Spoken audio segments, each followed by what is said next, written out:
Assalamualaikum, salam Malaysia Madani. Malaysia menyambut baik cadangan pelaburan berjumlah 14.7 bilion dolar Amerika oleh syarikat gegasi teknologi Amerika Syarikat. Perkara itu dinyatakan Perdana Menteri Datuk Seri Anwar Ibrahim semasa pertemuan dua hala dengan Setiausaha Negara Amerika Syarikat Antony Blinken di luar sidang kemuncak ASEAN ke-44 dan ke-45 serta sidang-sidang berkaitan malam tadi. Antara syarikat terlibat Google, Microsoft, Innovix Corporation, Amazon Web Services, Abbott Laboratories dan Boeing. Malaysia terus berharap untuk mengukuhkan kerjasama dengan Amerika Syarikat dalam industri baharu. Dalam perkembangan lain, Perdana Menteri mengalu-alukan delegasi Amerika Syarikat ke sesi dialog pegawai-pegawai kanan yang seterusnya di Putrajaya pada akhir Oktober ketika kedua-dua negara meraihkan ulang tahun ke-10 Perkongsian Komprehensif Malaysia-Amerika Syarikat. Menurut beliau, Malaysia menghargai peranan utama negara berkenaan dalam Resolusi 2735 Majlis Keselamatan Pertubuhan Bangsa-Bangsa Bersatu UNSC dan menggesa Amerika Syarikat menggunakan pengaruhnya untuk melaksanakan resolusi itu dengan pantas.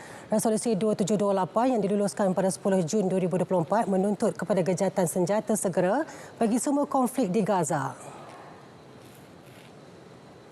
Dalam perkembangan berkaitan, Jabatan Negara Amerika Syarikat dalam kenyataan mengenai mesyuarat itu berkata, Blinken menekankan sokongannya terhadap Malaysia sebagai pengerusi ASEAN yang akan datang dan membincangkan peluang meningkatkan kerjasama.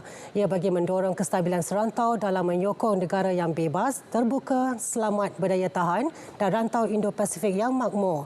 Menurut kenyataan berkenaan, Blinken dan Datuk Seri Anwar turut menekankan keperluan yang kritikal terhadap gejatan senjata membebaskan semua tebusan dan kemasukan segera banyak bantuan kemanusiaan dan bermulanya usaha pembinaan semula di Gaza.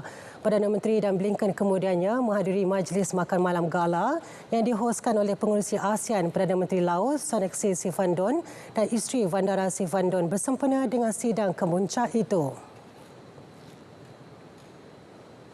Di Deir al-Balah, serangan udara terbaru Israel menyasarkan sekolah hingga mengakibatkan 28 terbunuh dan 54 yang lain cedera. Zionis mendakwa penempatan sementara pelarian perang itu merupakan pusat komando pejuang Hamas.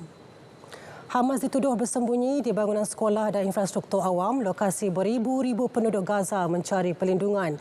Namun, tuduhan tersebut dinafikan Palestin walaupun Israel meluaskan operasi ketenteraannya ke Lebanon sejak bulan lalu dan menggempur kubu kuat Hizbullah. Tentera Zionis terus meningkatkan serangan ke atas Gaza dalam beberapa hari kebelakangan ini. Manakala di Nakura, selatan Lebanon, UNIFIL memaklumkan dua anggota pengaman cedera setelah kereta kebal Israel melepaskan tembakan ke arah menara pemerhati di ibu pejabatnya. Dalam pada itu, tentera Zionis terus melancarkan serangannya ke atas Beirut. Terbaru, 18 orang maut dan sekurang-kurangnya 92 cedera apabila negara haram berkenaan menggempur ibu negara Lebanon itu pada Khamis. Ia merupakan serangan ketiga Zionis terhadap Beirut semenjak Israel melaksanakan kempen perang di tengah negara berkenaan.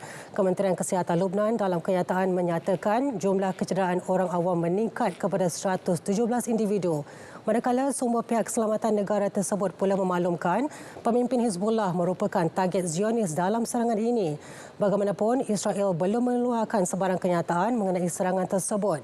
Namun sebelum itu, tenteranya mengeluarkan amaran kepada orang awam Lebanon supaya tidak pulang ke rumah masing-masing di bahagian selatan bagi mengelak bahaya daripada pertempuran.